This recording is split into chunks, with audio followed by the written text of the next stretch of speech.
Thank you for being with us tonight, September 23rd, 2020, for the California State Senate District 9 Candidate Forum.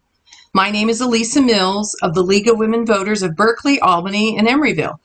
The League of Women Voters is a nonpartisan organization that encourages informed and active participation in government. We do not support or oppose candidates or parties.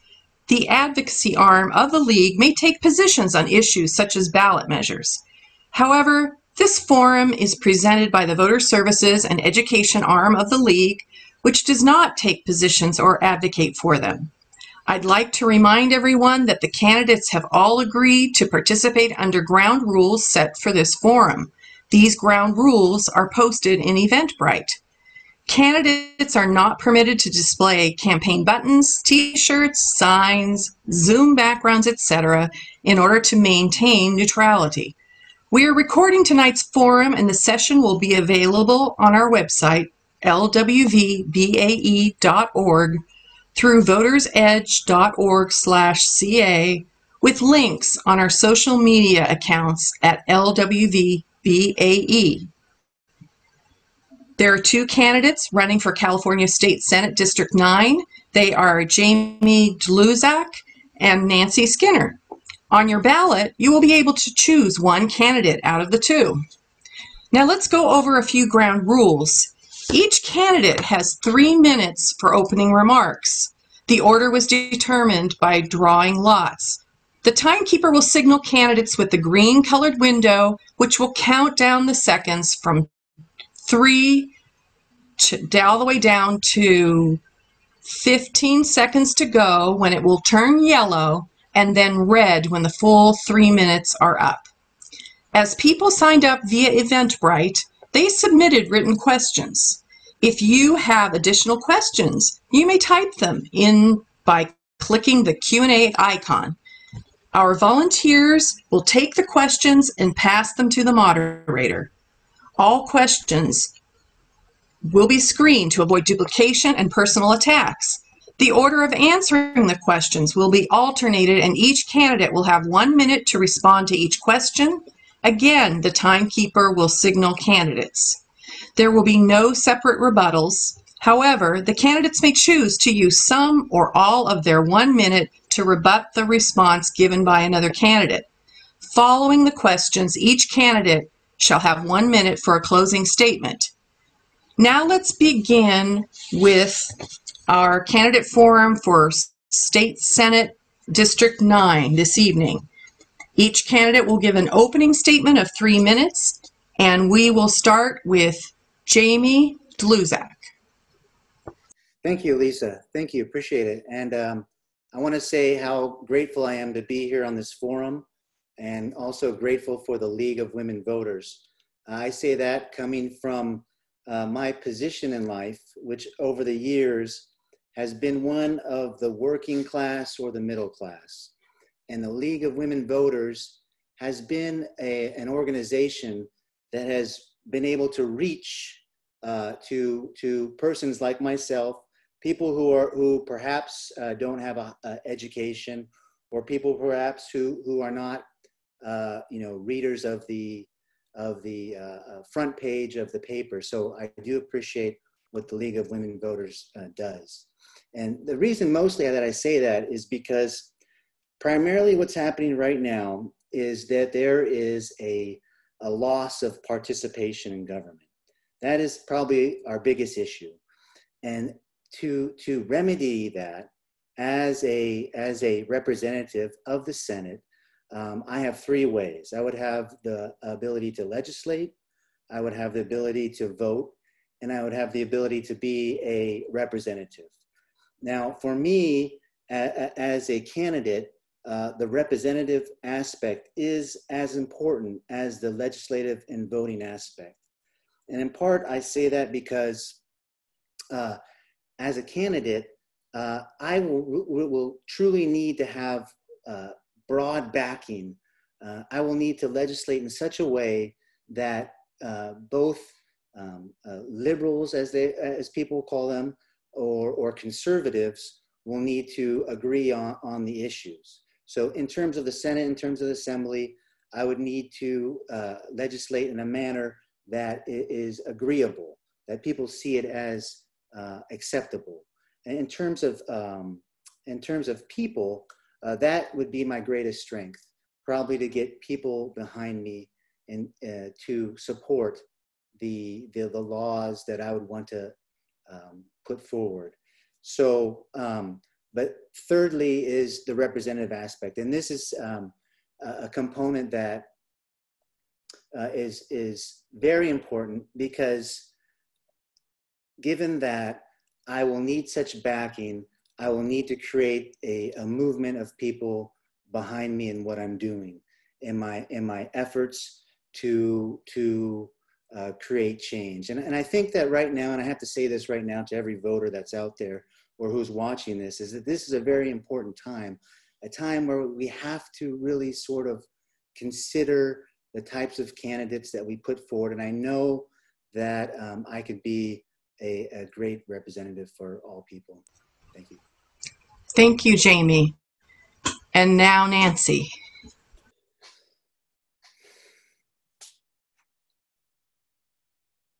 Apologies.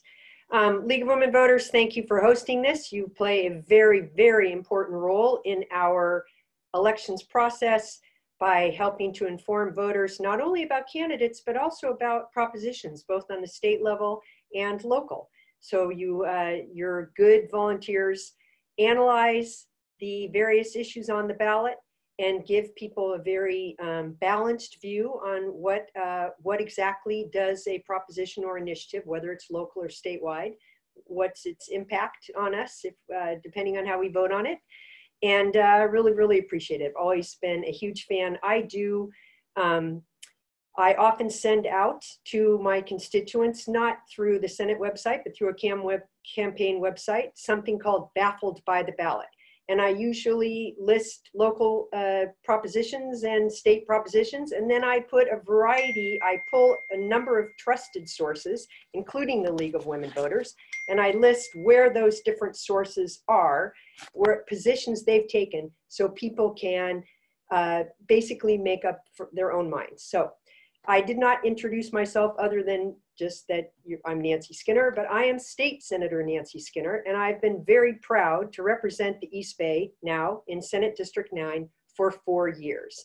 And I'm also very proud to have been able to deliver significant legislative action and budget action on issues that are core concerns to the folks that live here in the Senate District, which covers from the north, Pinole, Hercules, Rodeo, all the way going down the I-80 corridor to Alameda and San Leandro. So Oakland, Richmond, Berkeley, Emeryville, I won't name all the cities, but that's this wonderful district.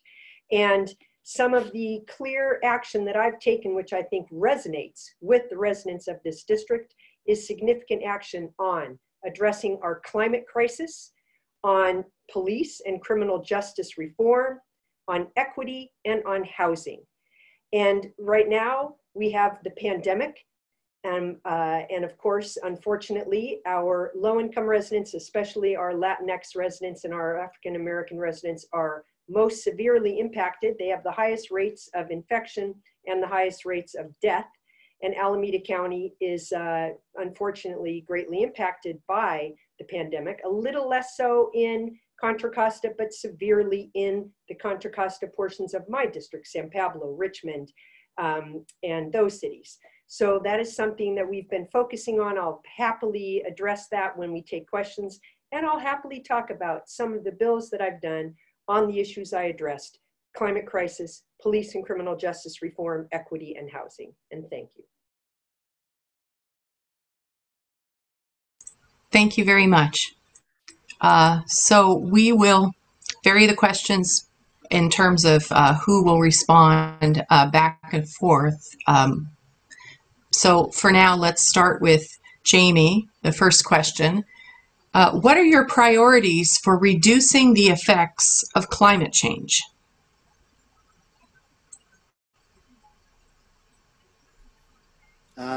Climate change is a relevant topic. Do I believe in it? Yes. Do I believe that to believe in climate change means to believe in a certain set of solutions? No. I do not believe that to believe in climate change means to believe in, the set of solutions, which is basically regulation. Okay, now that I do believe regulation is a part of what needs to happen with climate change. For instance, the governor did something with regulating cutting out cars today, gas cars. But there's also here in Oakland and Berkeley, major organizations that are looking at climate change in a different way. Mr. Schellenberg from Berkeley, he is opened up doors to discussions on why, how even nuclear is being considered. So there's different options, and I want to explore all options because climate change is here. You can see it in the air. Thank you. And Nancy. Well, today I participated in a Zoom event for the 30th anniversary of an organization that I helped found, ICLEI, Local Governments for Sustainability. And that's a worldwide organization of cities that's focused on trying to assist the planet's greatest challenges, including the climate crisis. One of the projects that I ran for that organization for 20 years was a project called Cities for Climate Protection. And almost every city here in this East Bay district were parts of that. And all of those cities first looked at what are the actions within their communities that are contributing to this crisis? What are the things that the city's decisions are most contributing to greenhouse gas emissions? And they all developed plans and targets for greenhouse gas reduction. And I'm very proud of that work. And I've done a lot on the state level too, which obviously we can talk more about since I'm running out of time. Okay, thank you, Nancy. And now question number 2 for you, Nancy. How can we best support low-income seniors in our area? Low-income seniors have a difficult situation now with the cost of housing. If they don't own a house, then trying to maintain rents is very, very difficult. So we need more affordable housing and we need more supportive housing for seniors. Unfortunately, the communities within Senate District 9 have been very attuned to that. And we have great programs in addition to housing. We have great programs, Meals on Wheels, supportive day, what we call adult day healthcare in effect, so that seniors can stay at home. And I've been a strong partner with those efforts, both in legislation, in budgetary actions. And I am also very proud to have been one of the people that back when I was on the Berkeley City Council that voted to create the first funding to start the lifelong clinics, which started first as a senior medical center on Alcatraz Avenue in Berkeley. Thank you. And Jamie.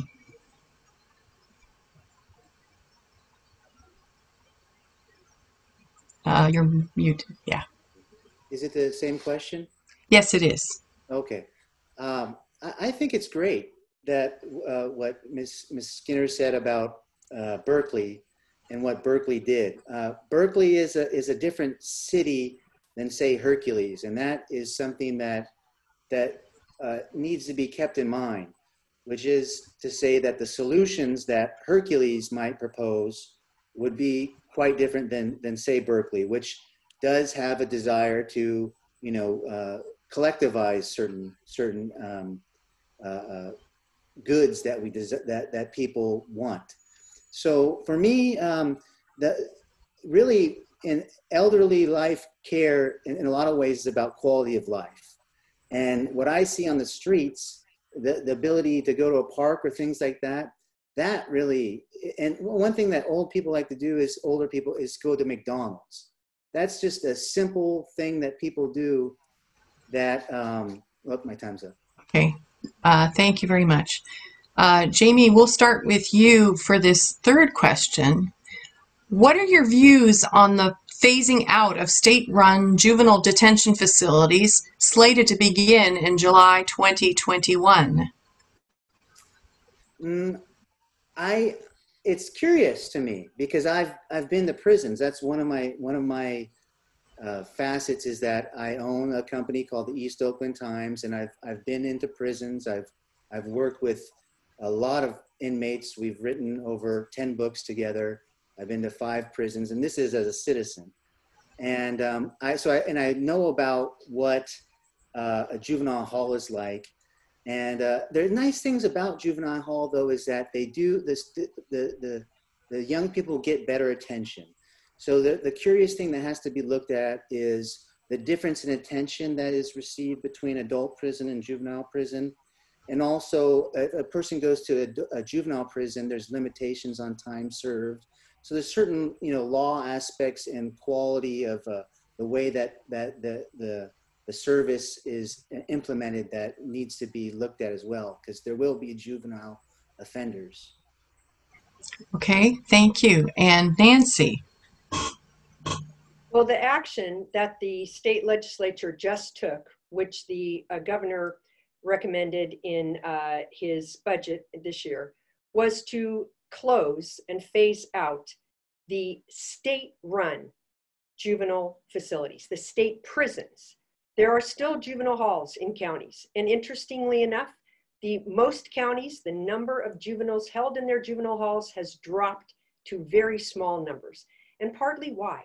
Because more of us are understanding the science of brain development and realizing that you don't treat young people who have done something that put them into a criminal justice system. You don't treat them as criminals, because it is usually it is due to trauma as children, or any number of things, whether it's a learning disability, a whole variety of things, the poverty they grew up in, abuse they may have suffered. So we need a different approach with juveniles, and I was so happy to be part of that action to create that alternative for our young people in California. Thank you. And for this next question, we'll start with you, Nancy, on that. What should be done to prevent and contain wildfires, which are impacting the environment and communities? Well, one of the things, I'm unmuted, right? Okay. So California, and even here in the East Bay, we have probably allowed for more development in what we call the urban wildland interface than really we should have. And we've got a historic pattern of fires, the Oakland and Berkeley Hills, Kensington Hills. We have a historic pattern for hundreds of years. But we do have those homes there. We ought to protect them. So we have to ask the homeowners themselves and our communities to keep the brush, to keep defensible space. And we've now provided additional funding for the homeowners and the cities to make sure that we have that defensible space. And then within our own forests, and interestingly enough, most people don't realize most of the forest land that's burning right now in California is federal government managed and owned. The vast, vast majority of it. A very small portion of forested land in California is either state owned or privately owned.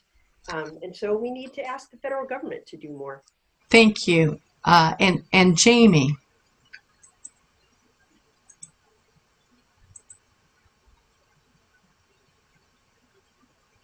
Okay. A good question that's brought up is what to do with federal lands. And some of the persons that I'm listening to, which are liberals in a kind of classical sense, which is to say that we sort of have a desire for more or less less power along the lines of the federal government, and bring power more to locally, state, county, city. But the question is what to do with all those federal lands. On this side, on the western side of the continental United States. And, perhaps they will give it to us. There's anything out there to solve problems which are right now so very evident, with the fires being the case, with, the fact that most people believe that there has been a collection of brush. Yes. So we'll start this question with you, Jamie. What is your position on Proposition 15, which will change the tax assessment for commercial properties, creating funding for local schools and communities?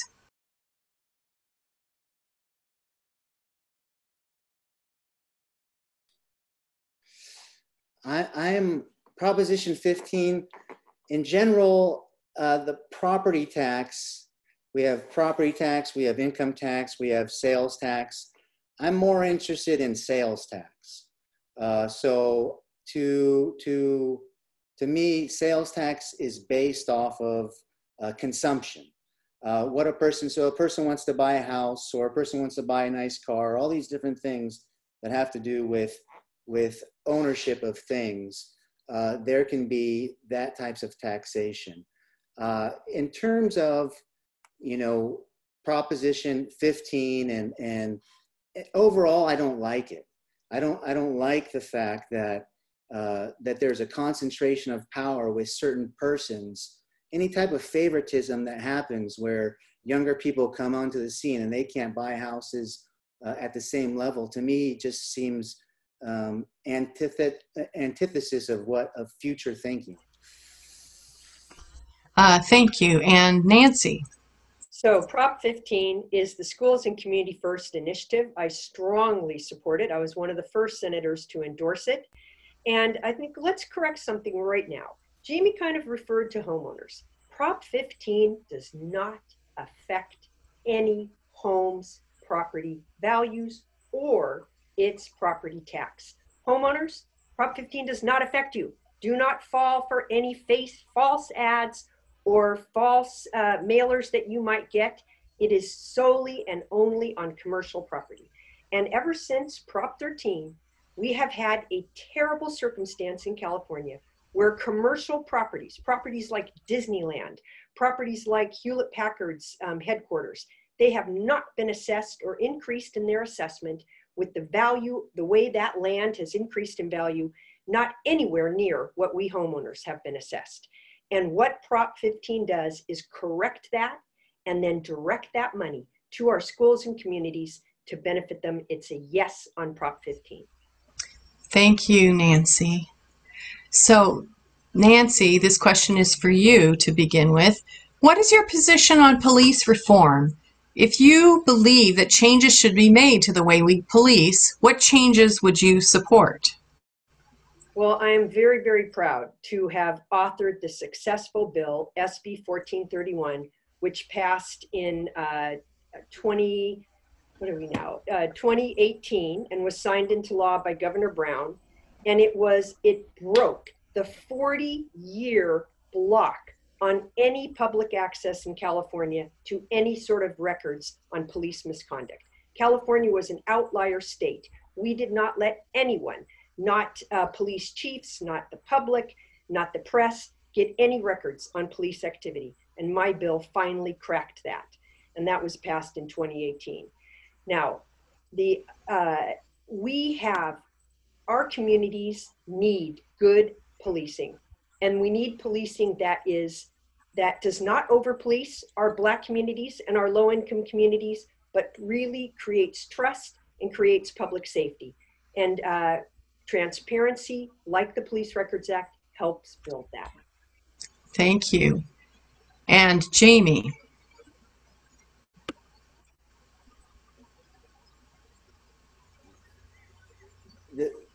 One good thing to look at is the objective of policing. The objective of policing is safe streets.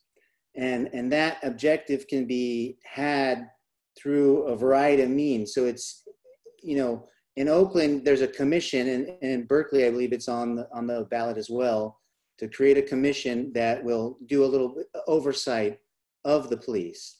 I think that's a good thing, but I also believe that there's all kinds of powers involved with money and control, and a lot of that has to do with syndicates. And I know this for a fact. If a person goes to East Oakland, you will see people driving around wild. But if there was some type of guardians out there, some type of angels, some type of persons on a lay level that could have some type of authority, they would do a big difference. Thank you. Okay, Jamie, this is your question to begin with. Would you support 16 and 17-year-olds voting? And if so, which races should they be able to vote for and why? You know, some things about laws is that it's nice to have it clear.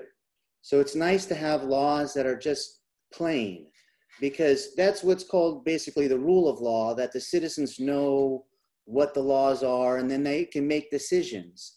So if things are always shifting, one thing about California, we're one of the only states that has a full-time legislature, and not all states have a full-time legislature. So we're making laws, lots of laws, 3,000 plus laws every year.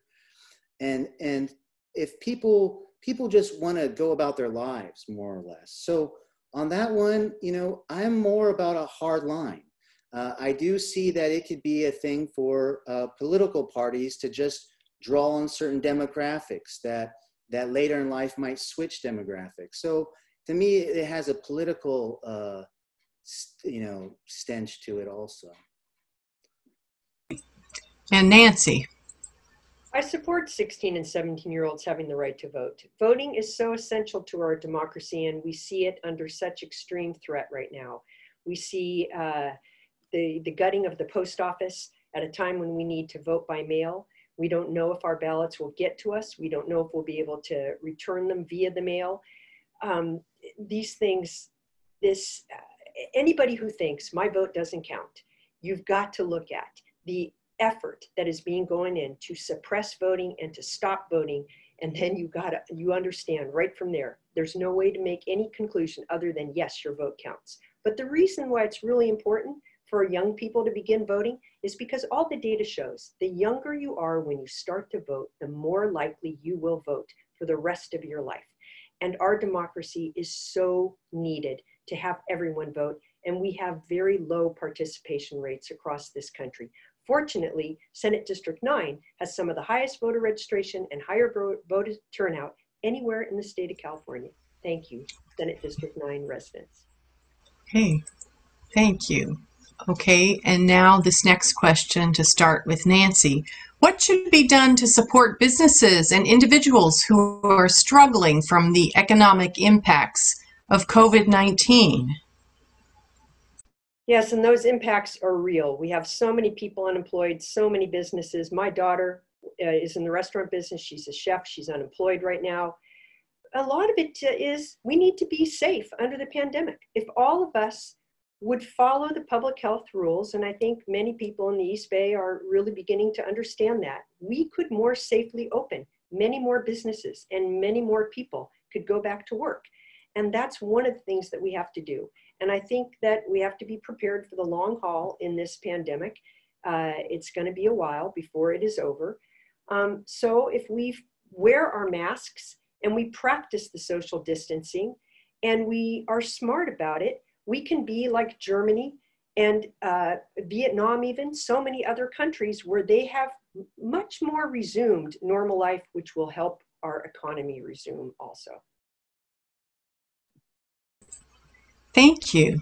And Jamie. It's a good question, especially 6 months in. And what I see with the pandemic control is that it's used a sledgehammer.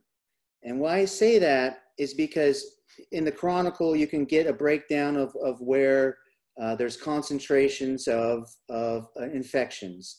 And in Richmond, you can see the concentrations, as was mentioned, in San Pablo, in East Oakland, in San Quentin. So these are isolated areas. And if you go there, you won't see any type of medical things happening. But nevertheless, even so, the whole county. So what's going on right now with the state is that they're just operating on a county basis when it's really a neighborhood basis. And that, I think, is the big mistake that's happening. And it's really brutal for everyone who's not a corporation. Look at the stock market, how high it's gone. It's wild. Thank you. And now, Jamie, how would you address the current issues of housing and homelessness here in District 9? Okay. Well, housing, there's good bills out there. Right now, the state seems to be in a position where it's trying to leapfrog different county efforts or county restrictions. So the state seems to be on the level of build housing. I hope that the state continues with that. And I hope that the counties jump onto that, because that's a big wealth as well. People still want to live in California. If we can fix our roads and build more houses, we can recreate this land. As far as homelessness, there's laws on the books right now in the 9 Western states that there has to be shelters. People have to know that. That's the reason why there's homeless people everywhere, is because there has to be shelters where they can sleep. But the way that cities handle homelessness differs. So, we have to look at each other and see how each city's doing it differently. Okay, and Nancy? Well, we're not going to get ourselves out of this fast, because a huge reason that we have such a serious housing crisis is we have not built enough housing for years. We have a housing shortage, and that is going to take a while to get out of. But in the meantime, we need to provide a roof over people's heads. Housing first must be our primary objective. And I'm so glad that the city of Oakland just received one of the large grants from the state of California in our project called Project Home Key, where the city of Oakland is now going to be able to convert a dormitory that was used by the College of Arts and Crafts in Rockridge. And they're going to convert that to homeless housing and transitional housing for women and children. And it's just an incredible project, and I'm so proud that Oakland received that funding. Thank you very much. And now, Nancy, how would you address the state's budget shortfalls that are expected due to COVID-19 and decreased tax revenues? Well, we need to be creative. I got elected in 2008 to the state assembly, right at the point that the Great Recession, the stock market dropped, the funding to the state was just precipitously went down. And the cuts we had to make did a lot of harm. They did harm. We need to try to be much smarter this time and do less harm. We don't know yet how serious our revenue is going to be impacted. The stock market is still doing well, and a good amount of our revenue does come from capital gains and does come from the highest income earners. And the highest income earners, their income has not dropped. So fortunately, that will help us some. Where we see huge drops is in sales tax revenue.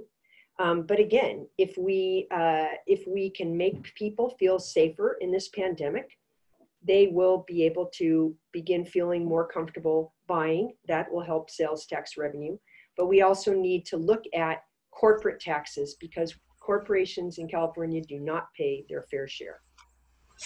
Thank you. And Jamie, your response.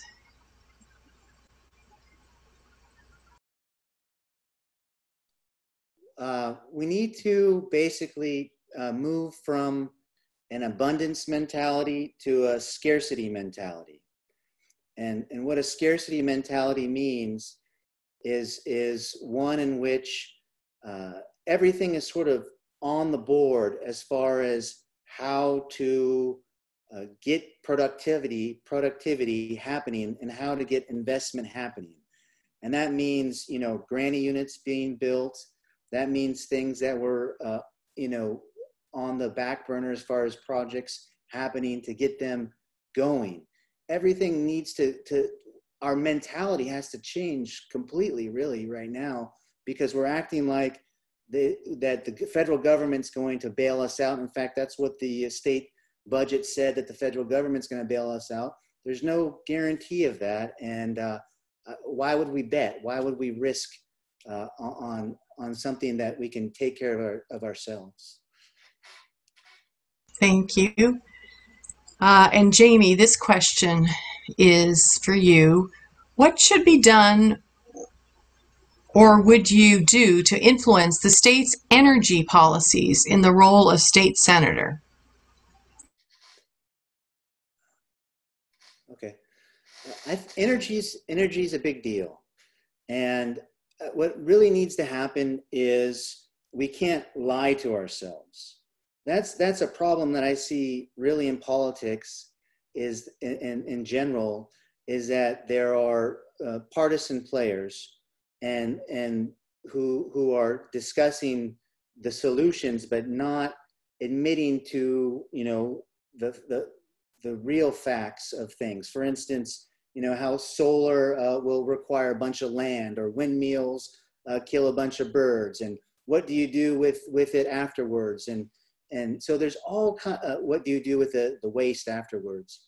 So there's many questions that there's no point in lying to ourselves about anymore if we want to really do things about it.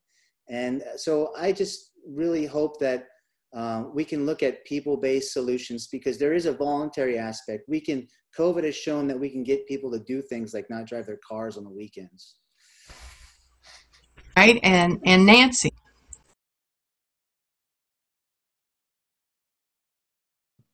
The large investor-owned utilities, and our PG&E is the one in our area, they did not prioritize.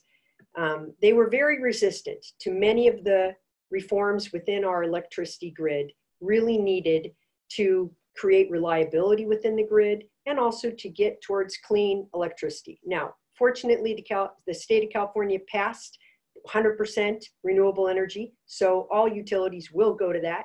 But you've seen in our area, most of us now have a community aggregator. So we get our electricity from the East Bay Clean Energy or others.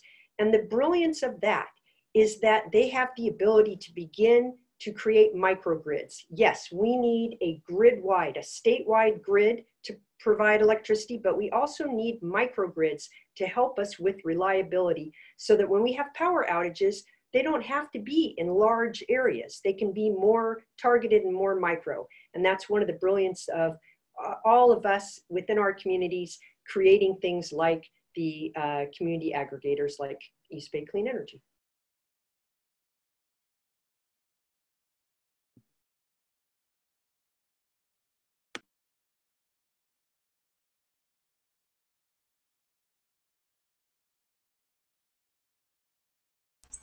So, Jamie, Governor Newsom announced he is going to take more robust action to reduce climate-damaging GHG emissions. What legislation would you author, co-sponsor, and/or support to prevent the continuing and accelerating concentration on GHGs in our state?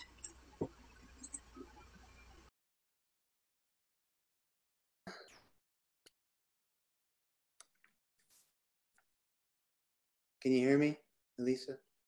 Okay, thank you. There's funny, you know, every governor has different solutions. Schwarzenegger was going to create a natural gas highway, a natural gas, you know, all of us driving on natural gas.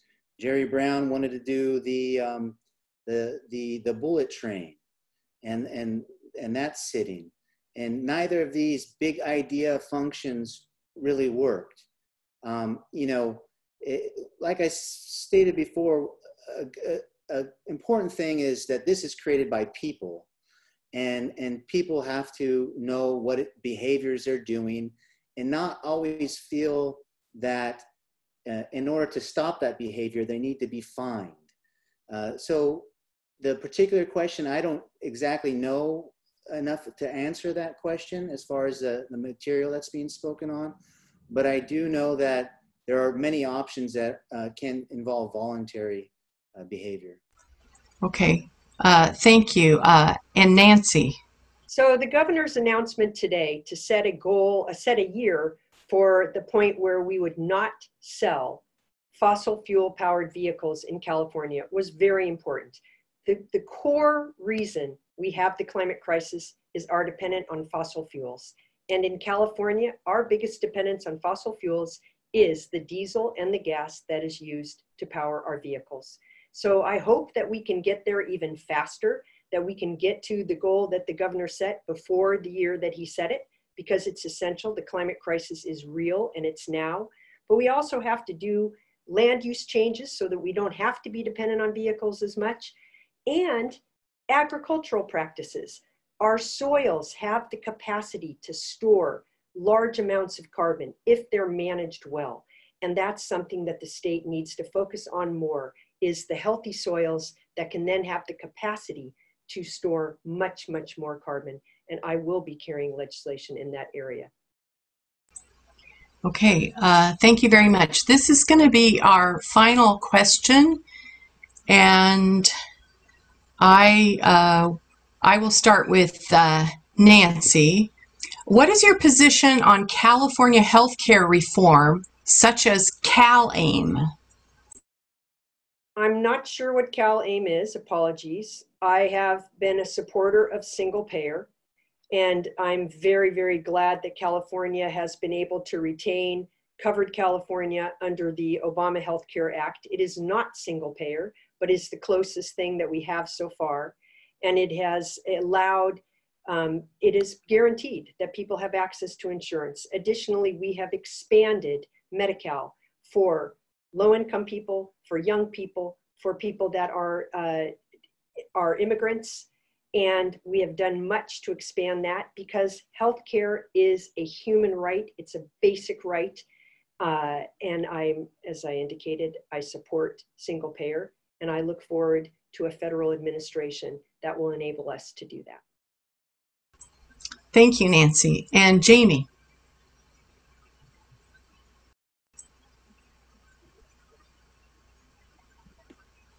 Okay.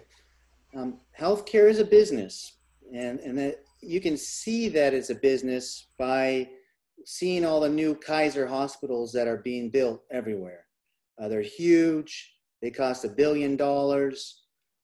Somehow Kaiser has the ability to advertise, you know, for some reason they're advertising healthcare. So healthcare is a business. People are getting rich off of it. And the other side to collectivizing, Medicare or collectivizing health benefits is that people will waste money on it, meaning that they won't budget. They'll use what they might normally not use. Here's the thing that has to be proved. It has to be proved and shown that in the long run, in all factors, doing the more socialized healthcare is the best way to go in California, and that has to be proved and shown. Okay, thank you very much. So before the candidates give their closing statements, I have a few remarks on behalf of the LWV-BAE. Thank you to the candidates for running for office and for your participation this evening. I also want to thank the audience for engaging in our democracy. For further information about upcoming forums, the candidates, pros and cons, and positions on ballot measures, please visit the League's website, lwvbae.org or votersedge.org/ca. We invite you to join the League to help us engage voters and defend democracy.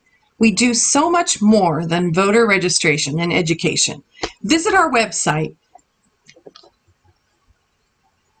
and social media accounts at LWV-BAE. The deadline to register to vote is October 19th this year. You can register to vote online at the Secretary of State's website, sos.ca.gov. Remember to vote by mail or at the polls by Tuesday, November 3rd. Now the candidates will make closing statements. We will reverse the order that we began with, and each candidate will give a closing statement of 1 minute. So Nancy shall begin.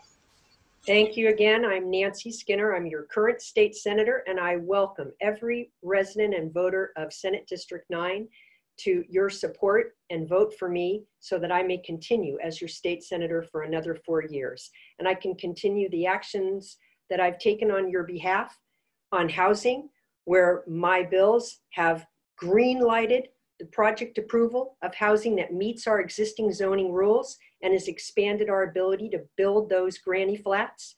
On the climate crisis, where I've carried bills that help us ditch dirty diesel and promote green hydrogen, which is renewable-based hydrogen. On equity, where, for example, my bill, SB 206, is for the first time giving student athletes the right to their name, image, and likeness, and has caused a sea change across the country with the NC2A and others. And finally, on reform, bills like my police records bill, SB 1431, and SB 1437, which corrected California's unjust felony murder. Thank you. Okay, thank you. And Jamie. Okay, thank you. Appreciate the time, appreciate the forum, and I'm glad to be here. If people want to know more about me, they can go to my website, Jamie DeLuzak for Senate. Right now, it's interesting. A good question to ask oneself is the world a better place than when I was born? Are we leaving a better planet? When we look around, do we see a world that reflects what we want? And California is an interesting place. It has 30 million people. There's 200 countries in the world that have less people than California. Yet California is a blockade, and it has a concentrated block of values or of political ideas. And what I will do is shake up this concentrated block of political ideas, because there is real division in the country, and we need to think locally and build a Bay Area that can represent peace and positivity. Okay, thank you very much. So we don't have a way to really show our appreciation in this format, but let me just offer my thanks and virtual applause to the two candidates, and thank you everyone for attending. Good night.